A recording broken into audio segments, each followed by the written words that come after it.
जी नमस्कार, मैं doctor Pushpa Kumari, department of psychology, Kamla Rai college Gopalganj. आज मैं आप लोग के सामने बताऊंगी कि फ्रीक्वेंसी डिस्ट्रीब्यूशन क्या है।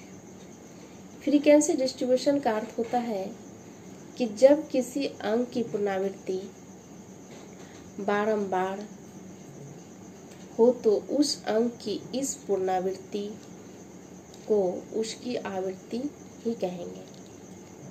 कहने का अर्थ है कि यदि किसी अंक की पुनरावृत्ति 5 बार होती है तो उस अंक की आवृत्ति 5 होगी।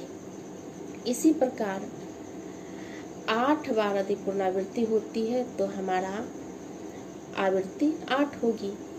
जब अंकों की संख्या अधिक हो तथा हर अंक की पुनरावृत्ति अनेक बार हुई हो तब अंकों सामग्री उस उपसमूह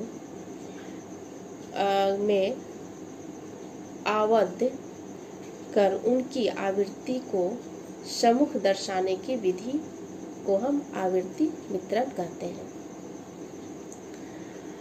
आवृत्ति वितरण तैयार करने के लिए हमें कुछ विधि को अपनाना पड़ता है कि आवृत्ति वितरण तैयार करने में किन चरणों की पालन करना अति आवश्यक है। तो सबसे पहले हम रेंज की बात करेंगे कि आवृत्ति वितरण करने में रेंज क्या योगदान है।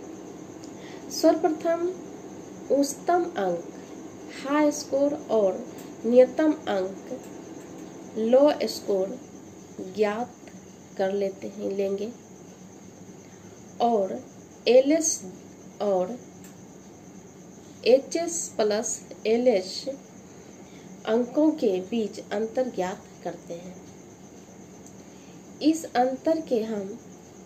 इसी अंतर को हम रेंज कहते हैं। उदाहरण के तौर पर मान लीजिए कि हमने कोई भी वर्ड 47 से स्टार्ट करके हमने 92 तक ले जाता है तो हमने देखा कि 47 से हमने वो वर्ड को यूज किया और हमारा हाईएस्ट स्कोर 92 जाता है तो इस अंक में हम 92 उच्चतम अंक मानेंगे और 47 लोएस्ट स्कोर मानेंगे। इन दोनों के अंतर पर 92 माइनस 45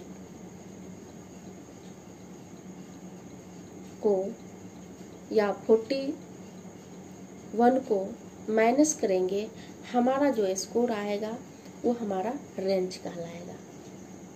अब सवाल उठता है कि रेंज ज्ञात कैसे करें। तो इसका फॉर्मूला है रेंज बराबर एचएस माइनस एलएस। एचएस मतलब high score minus low score. इस प्रकार रेंज ज्ञात करते हैं। कुछ संख्यी वार्ता प्रसार या रेंज निकालने के लिए अंकों का अंतर में एक जोड़ देते हैं। इस संबंध में गिलफोर्ड महोदय ने निम्नलिखित सूत्र दिए थे। कुछ रेंज बराबर एचएस माइनस एलएस प्लस 1।